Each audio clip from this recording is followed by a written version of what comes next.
Hi, my name is Sean Shaler, and I am here with my friend Chris Ford. He's right up here.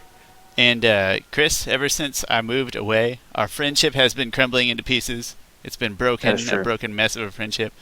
And I guess you could say it feels like I've been looking for like 100 years for something or someone that could bring our friendship back together. And that's where the analogy ends. I don't have Hmm. anything else after that. Feels like it's been 100 years. Yeah. But Everything changed when you moved away. it does. I moved away, and your whole world plunged into war. Is what happened. So there's an analogy in there somewhere. It's not a good one, but anyway, you brought up one day that it would be kind of fun to talk about Avatar: The Last Airbender because we used to spend a fair amount of time trying to convince our grown-up friends at work that Avatar: The Last Airbender was a tremendous TV show that anyone should watch, Yes. including these other grown-ups. And so, what better way to do that than literally episode by episode demonstrating why each and every single episode is probably worth watching for anybody? We'll look at every single episode of Avatar one at a time and give our thoughts on the episode, our favorite parts on the episode. And long story short, it is just an excuse to talk about our favorite TV show or our favorite cartoon.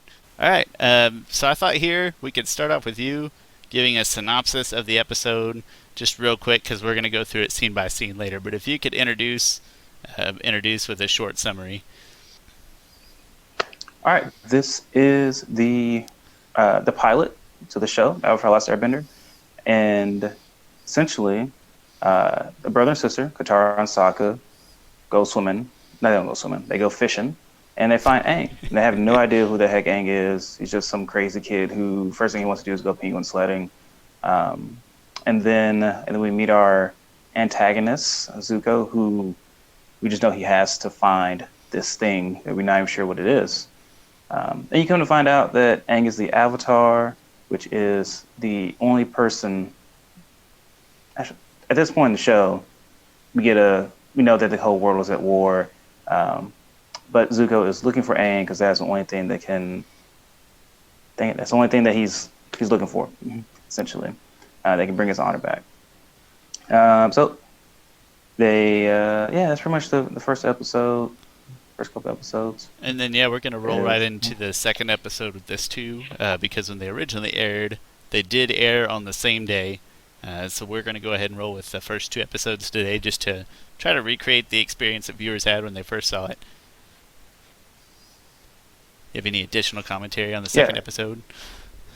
yeah. And on the second episode, Aang turns himself over to Zuko because Zuko threatened to pretty much kill the whole entire tribe because Aang is that type of cool person. And essentially, Aang escapes, and they all hitch a ride on Appa to kind of go on to the next place. So much like any good pilot, it's really just a big excuse, a big way to draw a lot of different characters together that are going to be important. Yeah, because you spend literally the first 5 minutes of the episode just there's information just being like pounded in your face. There's so much that happens in the first 5 minutes or so, and you really do meet almost every single character in that first 5 to 10 minutes. Every single important character that's really going to be a mainstay throughout the show. Obviously, not everyone, but pretty close. You meet a ton of them in there. So much like any Yeah, pilot. before we get into the actual the scenes and stuff, what was your first introduction to Avatar? My very first introduction, I was a junior in college, actually, when I first watched it intentionally. Like, I know I'd seen it on TV at my grandma's house. We didn't have cable, but my grandma did. And so I know I'd seen it on TV, but maybe didn't pay much attention to it. But as a junior in college, I borrowed somebody's DVD set because she was telling me what a great show it was, and another friend of ours was concurring, and they like peer pressured me into it. And I was bored and broken in college, so free DVD. Popped it in the PlayStation 2 because Mm-hmm. that's how I rolled, and probably burned through Yep, the first book not in a me. couple of days. I got hooked real quick. How about yourself? Wow. I was definitely a day one, or really day two, because they showed teasers of it on Nickelodeon. I was watching Nickelodeon. I was definitely a sophomore in high school, and and like I remember the teaser for it just saying Avatar coming in fall, and it just showed these leaves blowing in the wind, and for some reason I feel like I was dumb because there was a show that came on years earlier called like the Odd Things, and they all use really neutral colors, and there was like leaves blowing in this, and this is like a Peanuts show almost. It was very much influenced on Peanuts, but they have very neutral colors like Avatar, and they had leaves blowing in the wind. That show came on years before, so I thought this was sequel to it. I don't know why. Two different completely Just shows. because the art styles kind of matched up in your mind? Is that what? Just the vague art styles. There's leaves blowing in the wind. There's neutral colors, and that's all I needed to think that they were the same show. Enough said. It's a sequel. Yeah, it's a sequel, and I like that show enough. I was like, oh yeah, when this show comes on, I'll watch it. I never even And heard then of the show. yeah, and then the first episode I watched, it wasn't even this first pilot. It was like the next episode though, or it was like episode 3, and I watched that. And I went back and watched, or actually I waited for a rerun because this was it was like 2003, early 2000s or 2005, and you had to actually wait for something to come on TV. You couldn't just go to the internet and watch it or DVR it. But yeah, I was hooked since then. Like I liked the show once it came on, and then eventually I just became hooked. I'm glad that you got hooked by that teaser because that does not sound interesting to me at all. If there's just a bunch of leaves blowing around, Well, Avatar. I think I'm pretty much out at that point. It just said Avatar: The Last Airbender, and I don't know how the title of The Odd Things matches up with Avatar. I had no idea what an Avatar was, so I was like, whatever. It's the same show. Just I'll watch kind it. of mental I like the association there. I'm gonna Google on my phone real quick and bring it up. I think the first episode was in 2005, and that does lead me to another February. point here, which is that Like so February what we 21st. see as the pilot here actually is not the real pilot. There was a previous pilot pitched first in like 2003. Yes. And the story was a little different, and the actors were a little different. But the point is that pilot got changed up so much that it was essentially trashed.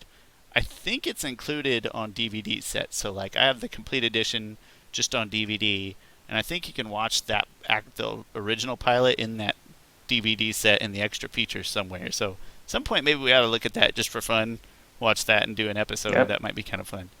Yeah. This is Fun February fact: 21st. Katara's name in that pilot was her name was Kaya, which is later her mom's name. And I believe all 3 of those, Katara and Sokka and Aang, were all different actors, if I recall. I don't recall exactly, and I've never watched it, but maybe I should. So, February 21st, 2005, and it was 4:3 and 480i, if anyone is interested. Not 480p, that's very disappointing, but whatever. February 21st, 2005, and that was the first 2 episodes aired on that day, which the episodes we're going to cover today. So, before we get into, we would like to go kind of scene by scene. Favorite scenes, key scenes, they're the same. Our favorite scenes are the key scenes. But just because the first episode, the intro video was different. The intro video was longer, and it gives a full breakdown of the backstory that you don't get in any other episodes. Which, if you have watched prior to today and remember, it's a very deep story. It's almost like in that 2 minutes, they sort of explain that Avatar is like a religion, the way that Katara, and this is essentially our first scene, by the way. The first scene we want to talk about is this opening sequence. They almost talk about it like a religion in the sense of like they're sort of believing in this savior, and there's been this constant cycle of saviors forever, for as long as they can remember, and it has always been there to protect peace and prosperity, and then all of a sudden it disappears, and the world isn't sure if it wasn't born into the airbenders and the cycle is broken. And like I said, Katara just sort of refers to it as like she has faith and believe in something that she can't see or feel. She's just 100 years removed from it. And that to me is maybe my mind's the most, being blown right now. Yeah, well, that to me is like the most important part of that takeaway there is that she is so far removed from this, it's just stories. And this is the first time any of us have ever seen anything about this show. Like, that comes at you pretty hard, pretty fast. Probably a little deeper than like younger us can appreciate. Immediately when I watched this, even when I watched the first episode, I was like, "Wow, this is not like anything else on Nickelodeon right now." Like, we're talking about war here, and it's really interesting. Like in all the years I've watched Avatar, I never really approached it as Aang being, although he is the embodiment of the good spirit in a human being. He is the conduit. Like, he is Jesus being God's son. Like, that is very applicable here. Um, but yeah, I love that opening because one thing about this show, especially one thing about this first couple episodes is that it is exposition heavy. Very Um, exposition heavy in these first couple. but it does in a great way. Like you can have exposition in many different ways. You can have this where they just you know take you into the just really talking to you, the audience, like how Star Wars does at the beginning of all their movies, and pretty much just say here, this is where the world is at right now, and now you can get on going with our story. Like the world's been at war for 100 years. Um, it just looks like that picture of Katara and Sokka. It's like just desperation and sadness, and like I believe that the Avatar is out there. Like that's the only thing she has to hold on to. I will agree to an extent. You mentioned that like the first time you saw this episode, you said this isn't like anything else on Nickelodeon. Well, when I watched it, I was a little removed from that as well. And I will say at first that did kind of strike me as it was a little deeper than other cartoons on Nickelodeon. But then as we get farther, like I said, once you get out of this first 5 minutes, which is really the first 5 minutes, Yeah, the bad guy is already caught up here, and we'll get to all this in a minute, but it's like a lot of really high impact things have happened. And then after the first 5 minutes, then it like turns into a Nickelodeon episode here. And that, anyway, I don't yeah. want to There are spoil some. anything. We'll get back to that as we go through Yeah, scene by scene. But at first, it definitely hits between the intro scene and the first scene, which I'll go ahead and move to right now. It really hits pretty hard. So I don't know if you want to discuss this scene real quick, which is essentially the first yeah. true scene. Yeah, this is our first meeting of Katara and Sokka, and like I said, the thing I like about this first couple episodes is that there's a lot of exposition in it, and you get a real great introduction to these characters, and you really get a good blueprint for these characters. Sokka is being misogynistic a little bit. He's being Katara waterbends a fish while he's trying to fish. Like it's a whole faith in magic versus ingenuity and brain. And that's how they always butt heads all throughout the season. Like they've introduced these characters and pretty much held these characters the same way all throughout the series, but they've still grown and matured in different ways. Sokka calls waterbending just magic that he always has to deal with. And then Sokka talks about how this isn't magic. This is our culture. Let's just have a kid show talk about culture and upholding that. It's a great introduction to both these characters. It is. I don't know that there again. I don't know that younger us maybe could have appreciated the dichotomy that you're being introduced to here at that level. But you do see right away. I No, think not at all. it is. You do notice right away that like, all right, Sokka is Sokka's. You call it misogynistic, but younger me would have been like, Sokka's a jerk, and Katara is Yeah. trying to practice something that's really cool that makes her special, that makes her different, and he's being a jerk. And that's the first introduction we get. But he gets what he deserved because I believe she dumped some water on his head. So Yes. that leads us. So after you see them fishing, we move to the second scene, which is where we are introduced to Prince Zuko.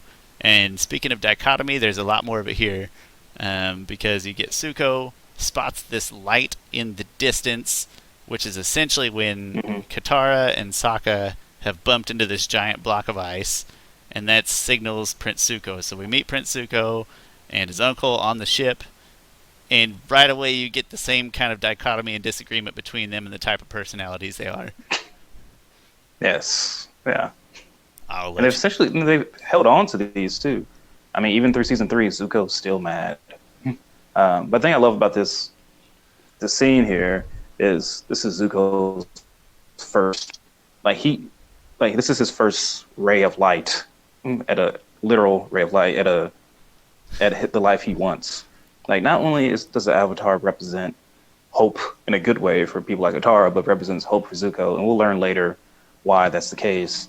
But we do know he drastically wants to find the That's Avatar. hashtag deep. I never thought of that. That's his ray of hope as well, just in a weird, murderous kind of sense. Yes, yes. Never thought of it that way. And then, of course, you get. And also the thing I like about this, thing I also like about this is that the show opens up with a huge ray of light, and not to spoil, the finale, but it ends with a ray of light also. And now, also, later on, we'll talk a little more. I don't I don't necessarily. The first two episodes may not come out and impress you with anything in particular, other than we mentioned they No, do squeeze in a lot of exposition, and they also squeeze in a lot of really important imagery. So here you got the ray of light. In just a second, I'm going to go ahead and click to the next slide because if it is what I think it is. Okay, so then they officially bump into the giant cube of ice, which is essentially a giant circle of ice, a sphere of ice, and that becomes important. yes. Spheres are prominent, rays of light are prominent, so it does give you a lot of important imagery. We didn't know that at the time there again if it's the first episode, but just stuff that becomes very familiar to you throughout. So I don't know if you'd care to take us through this scene as well when they first bump into Really, him. I just want to highlight this scene because this is the first time that Aang sees Katara, and this literal scene here comes back in the Guru episode and at the end of season 2, where Katara's the first thing that he sees, and she is often his anchor to the world because he loses all his other anchors. Kind of like his anchor into a harsher reality, because throughout the whole series, it is the type of series where you kind of feel like you grow up a little bit with Aang and the whole group, but she is sort of Yeah. his anchor into sort of a harsher reality. Not in a negative. She's an optimistic character, but she's much more realistic and focused than he is, and so I think this serves as a nice foreshadowing to that as well. So let's click to the next one here, which right after you meet Aang, one of my favorite scenes is when you get to meet Appa, and naturally he's just waking up from about a 100-year nap, and he sneezes all over everybody, and then Aang introduces him as Appa, his flying bison, and then Sokka says something, and this is Katara, my flying sister? Is that what he says? I can't remember. Yeah, he does. I think that's his Yes. comeback is, oh yeah, this is Katara. Just there again, you're getting full Sokka right out of the gate. He's being a jerk. Full Has sarcasm. no faith whatsoever. But long story short, you get to meet this giant flying bison, which even if up to this point in the show you haven't seen anything that made you raise an eyebrow, because maybe you haven't, nothing crazy has happened. Now you see this giant white fluffy. It's essentially a giant flying dog that he has. It's his pet. And I mean, Yeah. at least Very never-ending story. yeah. What's the guy's name? The dragon. I cannot think of his I name. don't know. It's been a long time since I watched the movies. Those horribly pieced together movies. Book's great. But anyway, Yeah. I just like this scene because it's just another reaffirmation that Sokka is a non-believing jerk, and also it's a giant animal. And I'm kind of a pet guy myself. I got my flying dog right here, and so anytime you can get pets in a story, I'm already going to be way more hooked, just from a relatable I standpoint. have my dog is upstairs. That's way less exciting. So. But the thing I did. Oh, I'm sorry. I The jumped thing I ahead too did like fast. about. Oh, you're fine. The thing I did like, which is small, that I think the scene in a way shows the great animation in the show, because usually when a cartoon person sneezes, it's kind of like two scenes. It's just a ha and a chew. It's Like two. here, What do you call it? It's 2 frames, basically. Yes, it's two frames thing. But here, you see Appa go, and you see all the fur in him shift. You And see then when he the snot sneezes, coming out, the sort fur, of frame by frame. yeah, the snot and everything. It's great. They spent all this time on animation just for a giant bison to sneeze snot all onto a person. But that makes him feel he stands out right away, not just because he's a huge flying bison, but also because he is very clear and picturesque, and they pulled no punches in animating a giant flying bison. That's pretty exciting. So then we get to this scene where, on the way back to the village, Katara and Sokka load Aang into the boat, and then he essentially, it doesn't really show him necessarily falling asleep here, but he essentially falls asleep somewhere in between here and winding up at the village, and he has this dream. It's an extremely important dream because it essentially shows him and Appa being encased in this sphere of ice. He essentially shows him running away from his duties, and then they're out at During a sea storm. in a big, massive storm, and then sort of to protect him and his bison, he encases them both in ice in what we find out in a few minutes he believes is a very temporary measure, and it is not. But anyway, I do like this Well, scene. he does it again. I believe he does it on accident. It wasn't. It was just the Avatar His state. Avatar state came out, so more. Although of you don't learn about the Avatar state in this. I'm not sure they even show it necessarily in this little quick flashback, but just shows real quick him just freezing everything You're saying around him. it's more of an Avatar reflex, like it's not something he helps, it's something that just happens. That's Yeah. kind of funny. I always took it as sort of a choice, like maybe not that he knew what he was doing necessarily, but like he just channeling all his power, like whatever brain, subconscious, whatever he can do to protect me and my bison right now, and that this is the result. I never really thought of it as like a reflex. That's an interesting take. So this is also important to me because it is the last scene of this first episode. Like, this to me is the cutoff of that sort of 5-minute marker where you go from everything's just hitting you one after the other to now for a few minutes it kind of turns into like a regular Nickelodeon episode. It does. And this one of my favorite scenes. Potty jokes and everything. Right here. Oh, sorry, yes. So now we get to the point. Go ahead and take this one here. I take the last one. Oh, okay. See, Sokka is the one thing you learn a lot because Sokka is the oldest man on this island. Not this island. I guess it is. It is an island. Okay. An ice island. Yeah. Yeah. By the way, we are in the South Pole, I believe. This is the Southern Yes. Water Tribe. Yeah, Southern Water Tribe. And he's taken upon himself to train all these kids, but like these are like 5-year-old kids, and of course they need a potty break. And then Sokka says no potty breaks. Essentially, like no potty breaks, but they all got to go. And the one's And then like, I I think he gotta finally pee. has- And then he's like, who Yeah. else needs a potty break? And then all the hands shoot up. What I like about this scene, Yes. nothing intense is going on at all.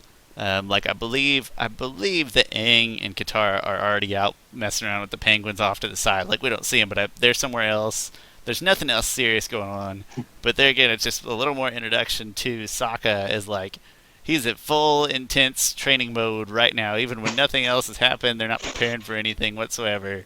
And then, and that's when the camera kind of flips. He's like, it's something about men. Who's ready to go, or what questions do you have, men? And then you turn. And it's all these kids, and so that, like I said, that's kind of a turning point to me of like, all right, Sokka's still being Sokka, but there is going to be humor and some goofy, silly in this cartoon. Like we're watching.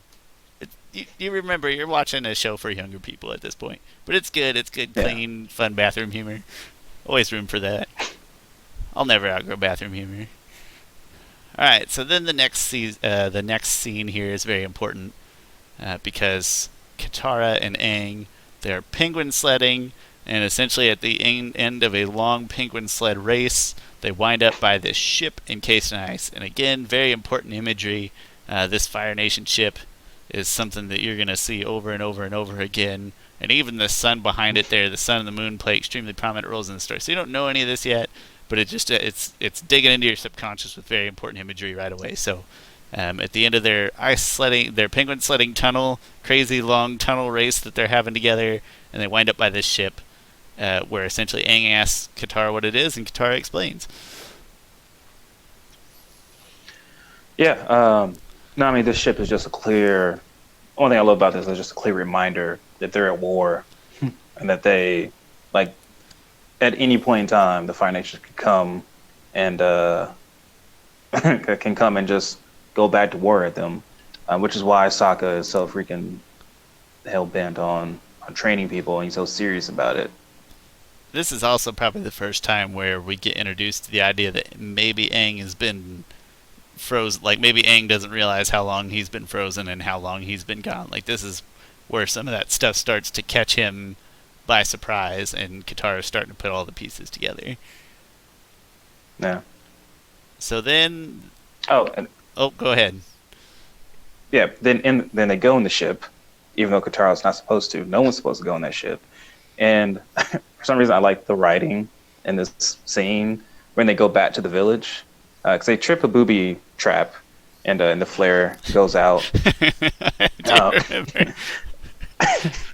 And then all the village people, they see the flare, and then Aang, and what happened? Aang's like, well, it was a booby trap, and well, we boobied it. We boobied right into it. But yeah, we boobied right into it. Oh, that's fantastic. Definitely got a giggle out of junior in college myself.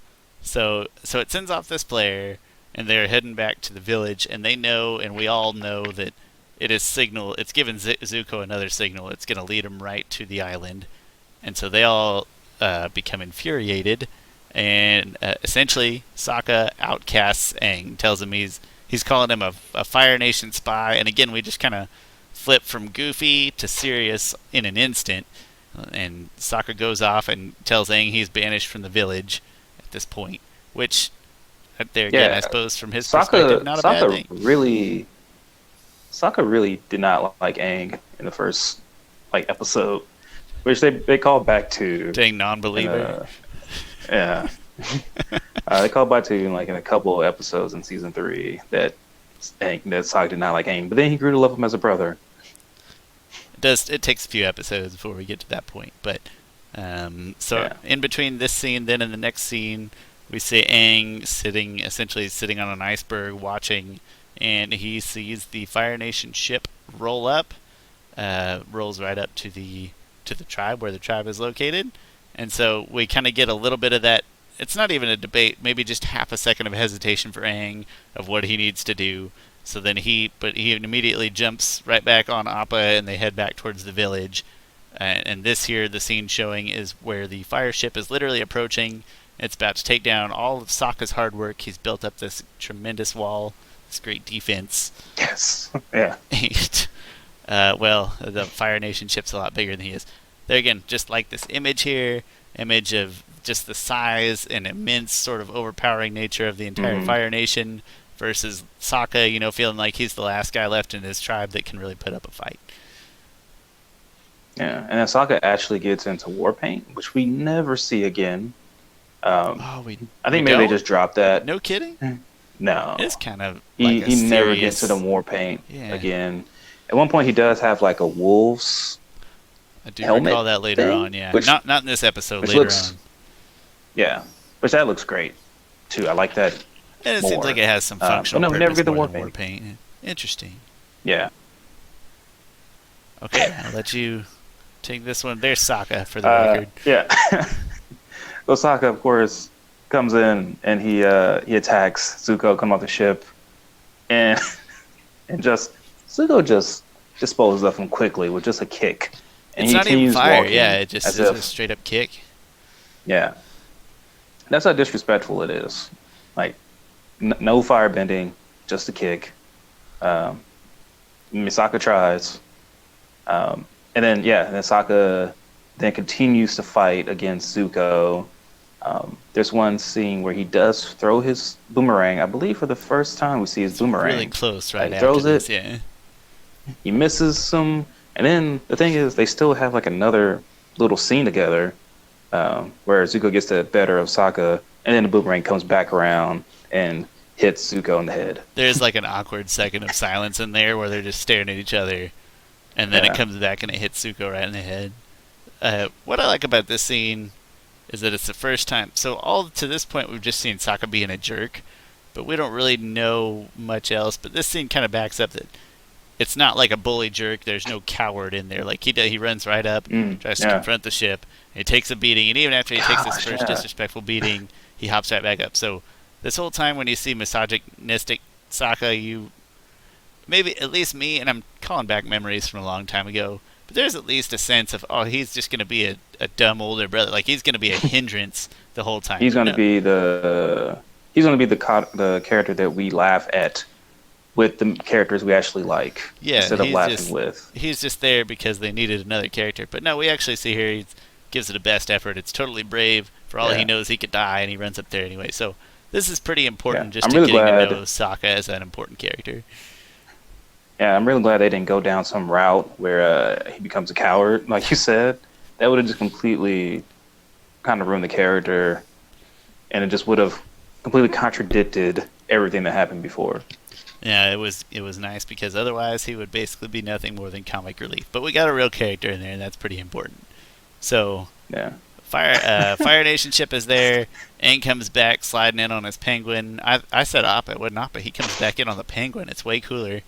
And calls back to the one and go penguin sledding. Yeah, and just in pure Aang fashion, it's a serious situation that he diffuses just with his own goofy little kid style. And I think that's what this is trying to show is we kind of know that he's the Avatar at this point, but he's just a kid. And I think a lot of this A Mm-hmm. lot of these scenes do little things, or just his character is made to remind you that he is just a kid. But essentially, yeah, he comes back and he's about to give himself up. Essentially, Yeah, the thing I love about one of the things I love about the scene is that Saga has tried his best to protect his village, and Aang just swings in and like shifts the tide, and Saga sees him. Like, I think Aang goes, "Hey, I'm back," and then he just goes, "Hey, Aang." yeah, like he's like, defeated. I've tried everything, and now you're here. Like I'm not good enough. Hey. It's not angry, but it's not really like asking for forgiveness either. But it's defeated. I think is the right Yeah. tone that he takes there. Oh, you know what? We skipped. I probably need another scene in here. So essentially, in this scene, and this is important to me because I hate this part. To be honest, is like how he just gives himself up, but it's very sort of anticlimactic and it's not very dramatic. You mentioned earlier that we see Zuko. Essentially, he's ready just to take down the whole Southern Water Tribe. I don't know if as a kid I really got the feeling, or even adult me, I kind of only feel that way because I'm looking at it that way, or it's not the first time I watched it. It's very sort of anticlimactic. Like Zuko shows up, and then Aang's like, "Hey, I'll just go with you. Just promise not to hurt him." He's like, "All right," and then they all go on the ship. And I know Aang knows he's gonna get out, but at the same time, it didn't feel as dramatic as I wanted it to in my head from the That's first time I good. watched it. But at the That's a same good time, point because they built up. I think it tells a little about Aang and the confidence that he has in himself. Like he has no concerns that he's gonna get off that ship. Yeah, I mean, they built up that Sokka has to protect the tribe, and I mean that scene, where we just went over, where that ship is just freaking huge, and Sokka's really small, just makes it seem like how the heck are they gonna get out of this? Like you just showed what the stakes were, you just showed what the obstacle was, and then it's just like, they'll go away once Aang goes with them. He'll just go away, and Uh, then Aang's gonna be like, "Oh, I'm just gonna escape, and it's gonna be fine." And he never says anything like that. But that's the air of confidence that he kind of gives. yeah, But and then this is the scene that Zuko's looking for because it's been 100 years since anyone seen the Avatar. He's looking for an old man, and then he realizes that the Avatar, you're just a kid, and then Aang responds, "Well, you're just a teenager." It's like, get some brutal, like kids say the darndest yeah, things kind of it's honesty kind of in like the here. horse watching the dog, John Mulaney. So. That's a great joke. This probably merits its own show. Just the whole skit right there. No, it's a good introduction just to like, hey, he really is just a kid, and then Aang's like, you got quite a few problems yourself for a guy that doesn't have a beard yet. Like, same Yeah. same relative kids facing adult problems kind of stuff. Growing up too fast.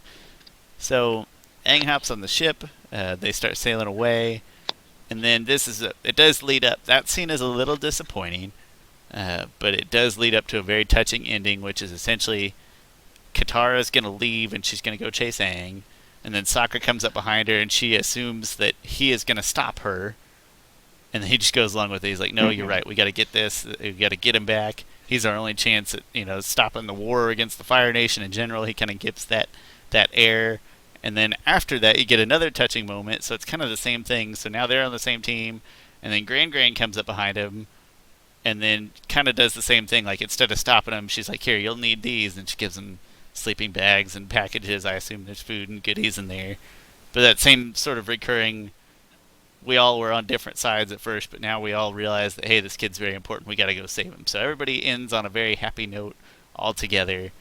And then just when they need it most, they hop on Appa, and how does it go? They're like sitting. He's not flying yet.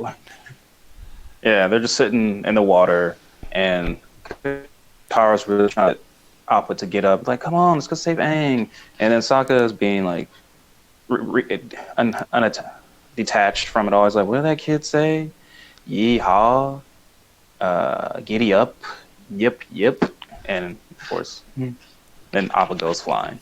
Appa is just making room for his dramatic entrance. So I said Yeah. that if the previous scene was a smidge disappointing, this is like a really good other direction. Wait, no, this direction. There we go. This direction over here is a really good like palate cleanser. And then we cut to the best scene in either episode. It definitely is. I mean, just looking at this, Like the way they did just their color palette in this show, they took a lot of inspiration from Batman the Animated Series. In that show, they drew the drawing sheets completely black and then colored on top of it to give that rich black tone to it. But you see, Avatar plays with color palette a lot. And in this scene, I'm gonna give a little credit, just the only credit I can, to the Last Airbender movie. I know it's hard to do. I apologize. Anyone listening to this, I'm pretty sure we just lost. There goes our Anyone one viewer. who- Yeah. Yeah. Fun fact, I have not. You told me not to watch it, and the faithful friend I am, Yeah, I have not don't need to watched watch it. I have nothing. Got nothing. So yeah. Uh, Anyway, continue. But it's pretty much the only good scene in the movie where they're testing to see, like, they're not 100% sure that Aang is the Avatar. They just know he's an Airbender. They don't know if he is, although that kind of contradicts the whole Last Airbender thing. But and to test him, they put a rock in front of him. In the movie, they put some water, they put a flame, and they put, I don't know. I mean, they already know he's an Airbender. It's a So, balloon, probably. Yeah. And so Iroh, played by Ben Kingsley, she was actually good in the movie, I think. He's pretty much like, oh, don't worry, we'll just do this test real quick, and you'll be out of here because you're not the Avatar. Like, he's like, we're not gonna find the Avatar. And Aang, oh gosh, why I'm giving this movie way too much credit. Anyway, he does the test, and and they're like, oh, you're the Avatar. Like, Iroh's like, it is an honor to meet you, which is kind of great.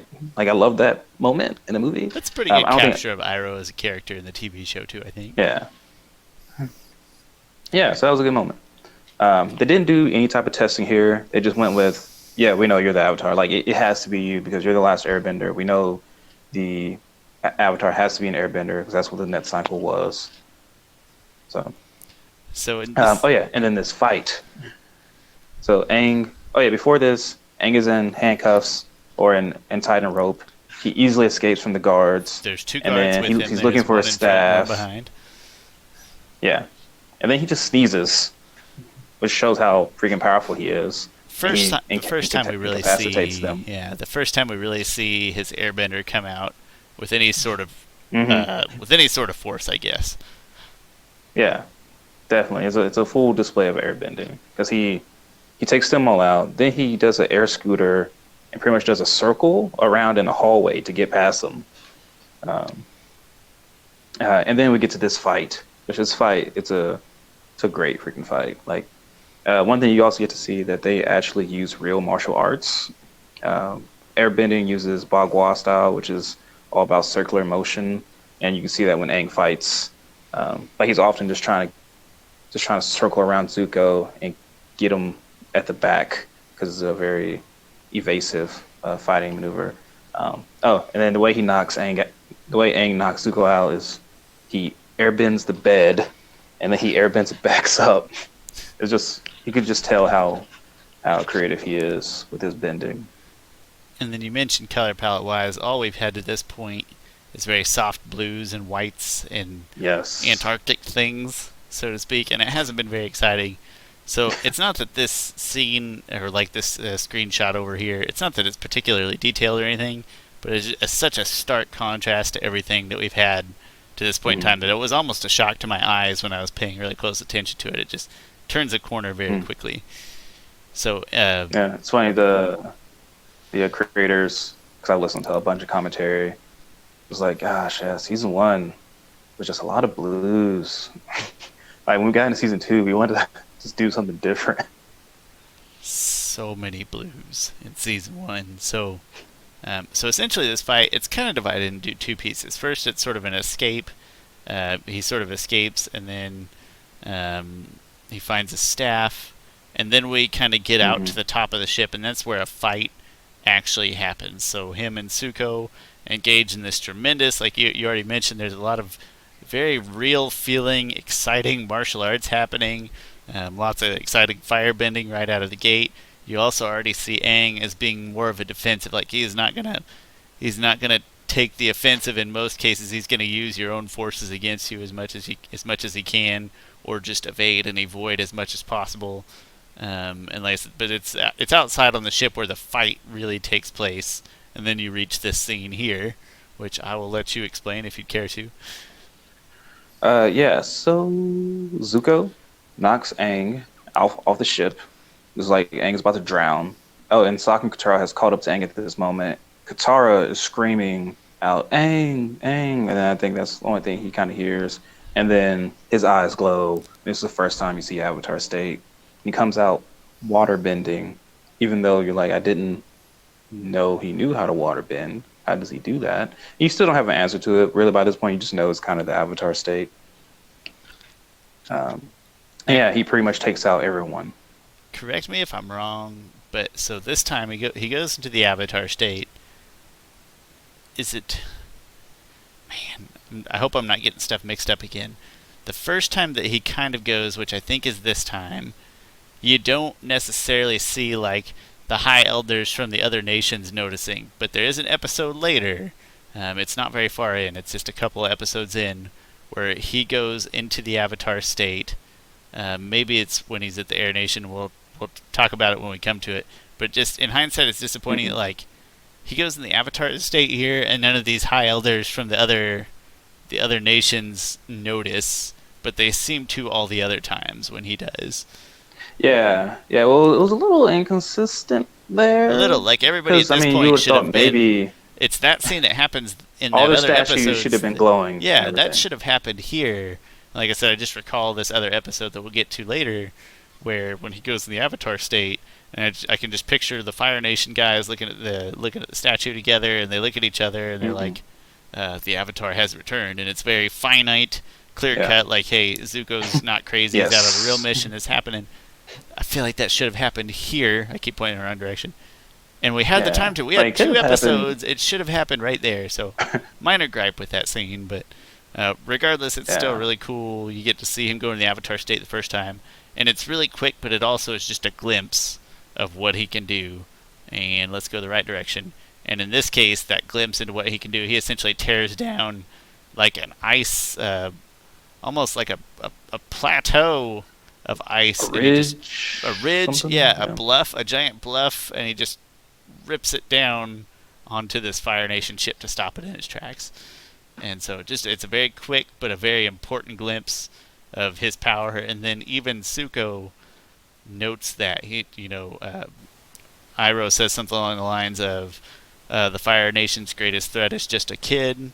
But then Yeah. Zuko comes right back and says, a kid that has so much power. I don't remember how he words it, but has so much power that he did this, and I'm not going to underestimate him again. And then you get this great shot over here of the Fire Nation ship just engulfed in a mountain of ice that he tore down in about half a second. Yeah. You don't have another screenshot, do you? I That. think that is the Okay. last screenshot I have, because after Yeah. this I So have something then. different. Okay. So then, Katara and Sokka catch Aang. Well, so Aang is already on Appa at this point because he kind of baseball bats this fireball. They send at him. And then, Katara, who's been waiting for the Avatar her whole life, it's like, why didn't you tell us you're the Avatar? And Aang says, because I never wanted to be. Oh, I forgot And about that that. and that informs the character immensely. Like that is him. He doesn't want to be the savior of the world. He just wants to be a kid. That's why he kind of which we'll learn. That's why he kind of ran away in the first place.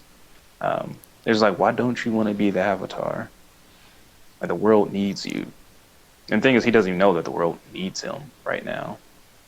If the first two episodes are entirely like an introduction to Hanging Away, this is a really nice closure of like who he is in the sense of we've seen the goofy side come out, we've seen him flip the switch when he needs to, we've seen him sort of diffuse extremely intense situations with his own style and his own abilities, and we come back to the end and it just wraps his whole character together very nicely when we see him, like you mentioned it, it explains who he is as a character when he comes out and said, because I never wanted to be, and that's when you really feel like he is just a regular kid, or at least he wants to be.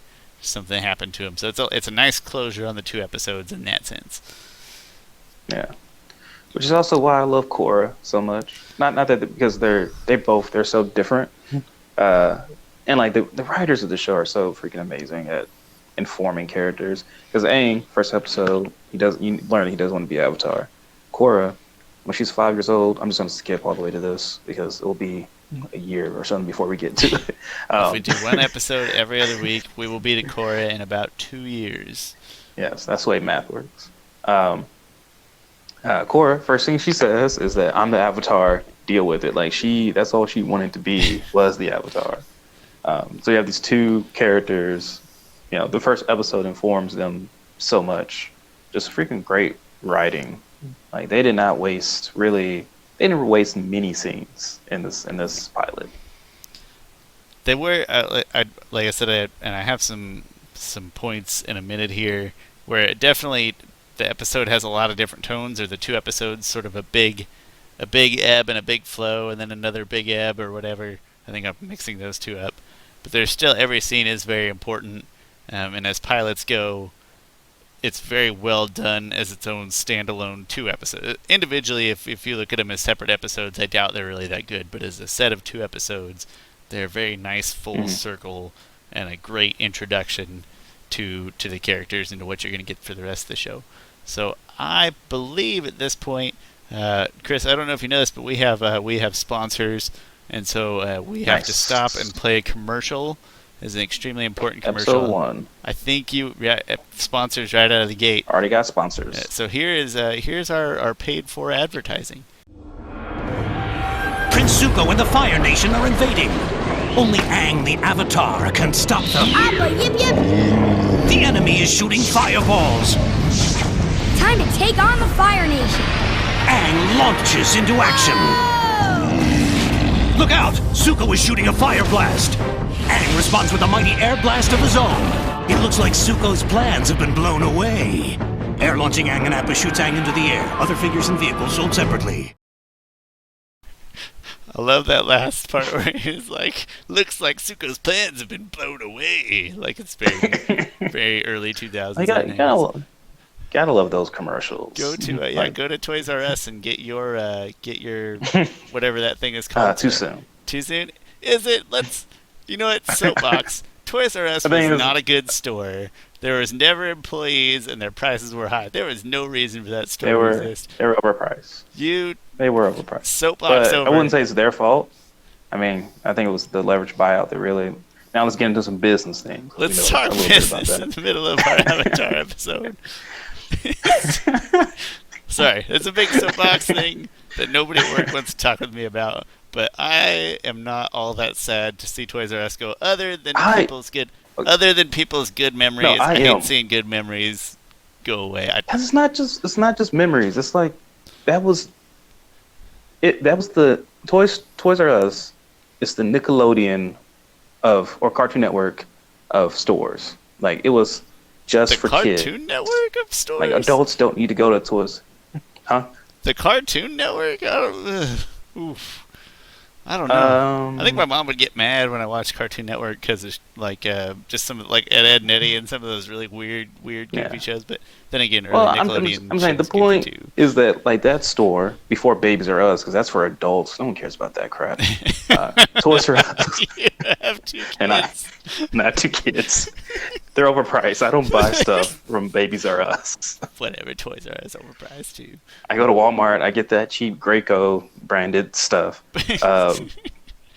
Gosh, I sound like a terrible dad right now. But as you stay up, but no, that's the place. That's the place to go.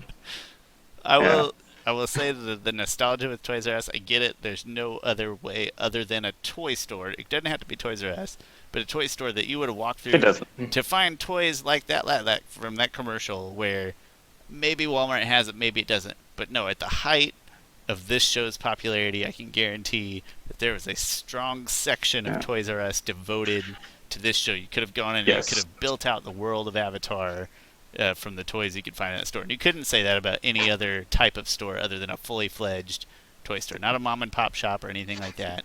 So there's some nostalgia in there, but I think I will go to eBay and look for that Appa though. It looked pretty good, like in the the rendering looked pretty good. It was. Also, It was very I would intense. Needed some spoiler alerts in that commercial, though. There are some things we weren't supposed to see yet. But yeah, great. That's just good Nickelodeon commercial there. Like a little bit of voice acting, lots of crazy action happening, like Zuko smashing in a building. Like it's just good early 2000s Nickelodeon advertising. So we've come to the point of our show/podcast thingamajig, where we thought it would be fun to rate episodes, and I don't know if let's rating it relative to itself, because you can't really compare this cartoon to any other cartoon or show because it's so unique. So more rating relative to itself, with the hopes somewhere down the line we'll be able to pick out some of our favorite episodes and some of our least favorite episodes with some actual grounds. So I'll go ahead and I'll go first here. The first, we had 3 categories that we rated them on. We weighted them differently, but we used the same categories.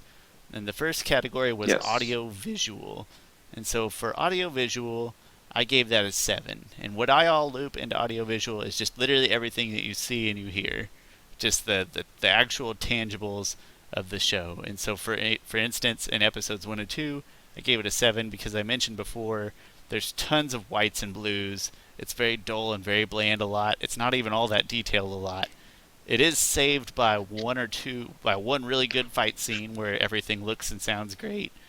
But other than that, you just get small glimpses into the sounds that you're going to hear. Very small glimpses into the excellent animation to come. So it's saved by a fight scene, and it is saved by very important imagery. So it's just 7, maybe slightly below the average episode, I would assume. If I'm thinking the average episode is probably going to be an 8. So I gave that 30% weight because I do find that very important. Next, story. The story is exactly the story that we actually hear, what you learn and take away. I know it's a little harsh, but it took 2 episodes to tell a very short story, so I went with a 7, and that's just because it's a pilot. I would expect nothing more from a pilot. There's tons of exhibition. This is really a giant introduction, mostly to Aang and a few other people. Again, maybe even lower, but it is saved by a very high impact fight scene where you finally get to see a little bit of who Zuko really is and a little bit of who Aang really is, and it culminates nicely and it culminates in a feel-good way. But that's one scene in a very large story. Like I said, the first 5 minutes is almost too much. The next 10 minutes of the first episode and the first 10 minutes of the second episode are a little slower paced. So there again, I don't want to talk too bad. It's a pilot episode. It's about what I expect. I do think story is the most important part, so I weighted it at 40%. And then that leaves 30% for the last category, which is just my catch-all. I don't know the best way to describe this category. I'm going to go memorable, and this is just where I want to capture everything else that can't be captured in the first 2 categories. So any type of special nostalgia or uniqueness, there's some episodes thrown into here that just stand out for different ways that won't show. So this is a little bit of a catch-all, I admit that. But I did give it a 10 here because it is extremely memorable. As pilots go, it does exactly what it's supposed to do. It sticks in your brain. You already saw me once. I messed up where the first episode ends and the next one begins because they do run together so well. It is a full, not quite an hour really in actuality, but it's a full hour that I can almost cite beginning to end just because it all does kind of flow really well together and it sticks in your head like a good pilot should. So when you weight all those out, you come out to a nice round 8, which I am totally fine with. So that's a solid B grade, and I think as far as an episode of the show goes, I do believe that's probably going to be about the norm. It's going to be lots of 8s and 9s. So we will take it to your side here. All right. So for audio visual, for me, I'm considering the animation and the fluidity of it, and really just the art style, how they handle action sequences, and a little bit of cinematography. Something about cinematography. It's funny about the cinematography because when the behind the scenes thing, I think it was Brian. It was the skinnier one that wasn't bald, I guess. He would talk to the visual storyboard artists, and he'll be like, "Oh yeah, the camera shot. The camera's going to be at this angle, and the guy was like, I'm drawing on something. I don't have a camera. But that's just that's just just the way they thought about it, which I think just shows the passion they had for it. It made it feel So like there's my a whole rating, world fleshed out rather than just one animated pane. yeah, it's funny because it comes across on the screen as it, it's not two dimensional at all. So you have my ratings up. There's the first one. All right. Still says Sean's ratings, but Oh, I'm sorry. Hey, no, well, you're fine. what's yours is mine. I probably just duplicated that Yeah. slide and forgot. No, these are definitely yours. That's right. You did. But the score is definitely mine. So for the first episode, you gave it a 7.5 out of 10. I thought it was great. There was a couple scenes, a couple screenshots that were really great. That one with Sokka with the ship coming at him. That one in the Fire Nation ship was great. When it comes to the score was good. It wasn't that memorable yet. It was memorable at the end there where Aang was saying that he didn't want to be the Avatar. They kind of play that melancholy feel. It's the first music time we there. really get a glimpse into more of the musical pieces, the grander musical pieces that we're going to hear. Yeah. But really, there's only like one good action scene, I think, and it was the one you mentioned. So I'll give that a 7.5 out of 10. And when it comes to story is really just everything, kind of the script and the story and the plot and everything. I went heavy on this one. Oh, also, I give story 50% weight because story to me matters the most about anything. And I gave it a high score because I think for a pilot it was they did have a lot of I think I just used this word earlier. They had a lot of why can't I think of this stupid word? I have no idea what word you're looking for. I would happily help. The word exposition. They had a lot of exposition. But I think they did it in a really good, natural way a lot of different times. And they did it in different ways. And you have to do exposition in the first episode. To me, you can do exposition in some bad ways. I'm going to compare it to, there's a scene in Justice League, which I love the movie Justice League, by the way. But like Aquaman and Mera are talking. But it's not natural words. Like in it, one of them goes like, oh, and they meet each other. It's like, oh, if it's not Arthur Curry, King of Atlantis, you haven't been down here in a while. My mom left me, and my mom left me on shore. I'm not Atlantean. Like, that's not a natural conversation. It's not You're how just people telling me actually stuff. speak. Yeah. But when you see Sokka and Katara talk, Katara's like, I had to take care of everything when mom died. Like, you need to pull your weight. Like, that's a real conversation that a brother and sister would have with each other. Oh, and I learned so many things about Katara in just that one sentence. One, she's very responsible, and she is the mother hen of this whole freaking tribe, and their mother died. Okay, that's great exposition. It's done well. It's really hard. So they get a high school. Yeah. You just randomly learn offhand that their mother died, and they don't put too much attention to it because just two kids whose mother had died for years aren't going to make a big deal out of it. Like, they've been dealing with it. That's just part of them.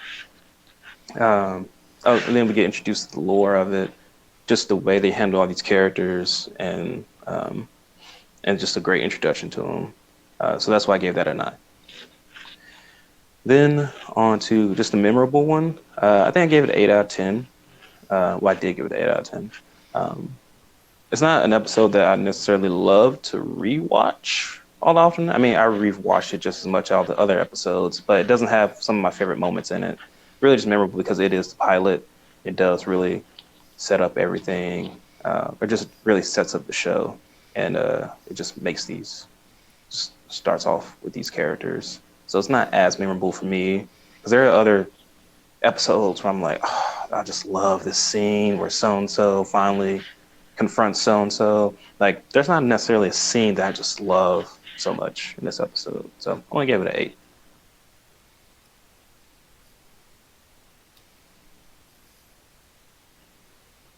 And total us out to 8.5 out of 10. So we're actually fairly close in our total rating, which would average out to 8.25. which I rounded down to a nice flat. I'm a simple guy, so our very I generic can average just, score of a nice round 8. B, unless you want to which put more weight in my score than your score, which but I can easily do the straight average there. I mean I put my name above the scores on both sheets, so I feel like I should That's weight true. my score more. No, I think I think if any person that liked your average cartoon, or even just your average drama action TV show, if you pop this in and had them watch it, had them watch maybe a full string of episodes and kind of rate them against each other, I think this is about what they'd come back with. It's not amazing, it doesn't knock your socks off, Yeah, but it's really good at being a pilot, which is what it's supposed to do. So I think this is yeah. probably about the right spot for it. I did find it interesting, like I love how this font. yeah, it's called Herculaneum or something, which is Oh wait, apparently there's is the a, official or is it font. papyrus? No, well, this one I had to download is called Herculaneum or Herculanus or Okay. something like that. Which Did you? somebody There's somebody said it's like there's a as close to you can get, and I trusted them, and yeah, it looks okay. Papyrus, though, I didn't think about that. there's a there's a Ryan Gosling skit on SNL where, I hope it's the and one where I he don't gets want to abducted mention by that, aliens. and he talks about the dumb movie Avatar with the blue people, and he's like, I hate this font. Why did they choose this font? All they did was type in Avatar and go to Papyrus. And like he has this like, you'll have to watch it. He has this like weird like conspiracy theory about it and stuff. And then he goes to the person's house who did the art for the show. And he's like, this guy's teasing me. It's Papyrus. And then he's like looking at his house, and the guy opens the window and he just like looks at him like, yeah, it's Papyrus. I don't know. Another confession: never seen the Avatar with the weird blue people movie. I don't like. It's okay. I typically don't like It's movies with predictable. space. Typically don't like movies with aliens. Interstellar Wars. I usually avoid them all, and that checks off most of those boxes. So I've never bothered. I'll stick to the Interstellar's good great. Avatar. There's kind of Interstellar War in there, right? Yeah. So Oh yeah. Oh, Interstellar War. Yes. Yeah. yeah. Also Interstellar the movie. For while we're on the topic, I'm gonna skip that one. Well, that movie's great. It's about space and time and all that. It's too deep for my small brain. Chris, we're talking about Avatar: The Last Airbender right now, and you want to go watch Interstellar. Avatar has That's a big everything one. to do with everything. Anyway, The whole story about Interstellar is that love can transcend everything. I can rope that into Avatar somehow. I just watched A Wrinkle in Time the other day, and that's exactly what that I didn't sounds like that movie. Other than I did not like the movie at all. I did not like that movie. I did I not feel like bad it for at not all. liking that movie. I do, because As I a- get as what a- they're going for, and it's gotta, they're trying to share that same concept that love transcends all. It's literally the same. Gosh, they're probably the same movie, but one's for adults and one's for kids. Yeah. But I left just very unhappy. I mean, it was a kid's movie. Did you not watch my review of it? I didn't. Of your review of A Wrinkle Okay, in Time? that's fine. I have not. No, it's Yeah, not fine. I'm going to post this I video will. on your channel, and then I'm going to go watch that review and probably agree with most of it. But speaking of agree and disagree, is So, that so you mean of the 15 people who watched my review, what one of them wasn't you? was not. No, that's not true. I've watched some of them, just not all of them. Oh, okay. So what do you got? 12 Well, videos. I Up could've there, give or saved you take, right two. now? Yeah, I think so. Something in there. All right, I can safely say I've watched probably 5 of them, which is below half. No, that's I'll go good. through them. They're short. I can get through them at work. I'm trying to make them shorter. I did. Take your time. If you're gonna do it, put some time into it. Do it for you. Get what you want out of it. I do appreciate. So we kind of agreed on categories generally. They mean a little bit different things to us, which is good. Everybody watches for different reasons. So I did like that we weighted them differently. I was just gonna call out that I thought it was cool that you put really heavy on story. You went 50 on story. Like that's what you're here for. You're here for a good story. Yeah. And then audio visual, we're both kind of the same, and kind of for the same reasons. It's a cartoon that's on Nickelodeon. It's a very high end cartoon in terms of audio visual quality, but like you can only do so much with a cartoon. So I think that's why we landed there. But then to me, that memorable. It's almost like I feel like I'm watching it from a child's perspective. Like if I can remember it the next day, for whatever reason, story or animation or whatever, that means it was good if it sticks in my brain. Whereas I feel like you're watching it for the story, and that seems like more of an adult reason to watch. But it also kind of describes, I would say that you're probably more the expert on the show and probably seen it more times. So I feel like I am watching it with more of the fresh, childlike eyes or whatever you want to describe that. So I just thought that kind of paired up. It was easy for me to see why you weighted yours the way you did and why I weighted mine the way I did. So that was interesting. That's fun. I mean, it means nothing, but it was interesting to me. So, hey, that was our grades on the first 2 episodes. And that was longer. I don't know how long we've been talking. Probably a really long time. This video is going to take forever to upload on my slow internet. But in the future, I think now that we've done one, we kind of know what we're doing. And then there'll only be 1 episode at a time. These 2 episodes aired the same day, so I thought it was important to put together. And there'll be a couple other episode pairings like that. But for the most part, so this one's twice as long. Yeah, for the most part, hopefully 1 episode, for 40-ish minutes, something like 30, 40 minutes, something like that. Whereas now I feel like we have been talking for a long time. But it's a good episode. It's a great start. I wouldn't have the first episode of our video podcast discussion phone call thing any other way. Any other thoughts you need to offer before we close out our discussion? No, it was fun. If we don't get 1 listener to this, I wouldn't mind, because I just really love talking about Avatar. Any excuse, and there's not just a ton of people at work that will just talk about this stuff. No. I found one guy at work where I told him the other day, like we were talking about other anime, which, as you know, I'm not really huge into most anime or manga or even American comic books at all. Obviously, I watch my fair share of cartoons, but even then, when I watch cartoons, it's usually Looney Tunes and Tiny Toons. It's not actual series. But we did get talking, and I mentioned, like, hey, I'm thinking about having a phone call with a friend. We're going to record it, do like a podcast thing. And he's like, yeah, what about? And I was like, Avatar: The Last Airbender. And he freaked out like this guy was. He's like, oh my God, this is my favorite show of all time. And he's just like turning circles. And so I was like, all right, so maybe 1 person will watch this. I don't know, maybe. I'll send it to him. It's hilarious. Maybe. So we'll see. I would say I do a lot of fishing techniques out there. Like, I throw it out there just to see if anyone takes the bait, so I can just talk to someone about this great show. You'd be talking about like a yin yang, and you'd be like, hey, you know what show has a great visual of a yin yang in it? Exactly. Yeah. No, I bring up Avatar probably on average twice a week. Like, I brought it up probably yesterday. Someone's talking about the best TV shows of all time. Well, I don't want to ruin how I think about this show and all the episodes, but let's say I disagreed with them. Spoiler. Spoiler, it's the best show of all time. I don't know if I would. I can't decide, because this is legitimately only going to be probably the 3rd time that I've watched it religiously start to finish. So I actually feel like I can reserve judgment and not be certain. This will probably be the 10th for me. That's a good round number. Yeah. There's a lot of episodes. Let's be clear, one listener out there, that when he says the 10th time, he's not talking about the 10th time he's watched these 3 books. He's talking about the 10th time that he's watched these 3 books and, 4 seasons of Korra? Is that right? Yeah. Well, and no, I've only watched that like 4 times probably because it came out later. So the last 4 times you've watched it, you got both of those sets in. So there's a much bigger thing than just like popping these DVDs in 10 times. But whatever, that's fine. Like I said, if we do this, I think hopefully about every other week will be the take, because we're grown-ups and we have lives. You have kids. I don't have a life. I don't know who I'm kidding. Every other weekish. It'll only be like 2 years before we get to talk about Korra, so that's pretty exciting.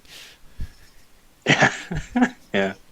But I would have watched it probably twice by the time you get to Korra. You're regular. I'm itching to watch Korra again right now. I have only watched Korra through 1 time, like religiously start to finish. But mostly because I was borrowing the DVDs from you, and you're harder to get the DVDs from now, so, it happens. I am. But anyways, good for you can probably get the...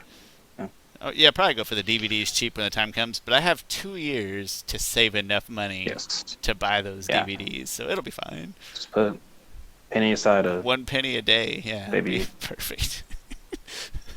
You want to say where they can find you if anyone is listening to this? Where they Yeah, can find you online? so you are on YouTube and on Twitter. You are The Objective Geek.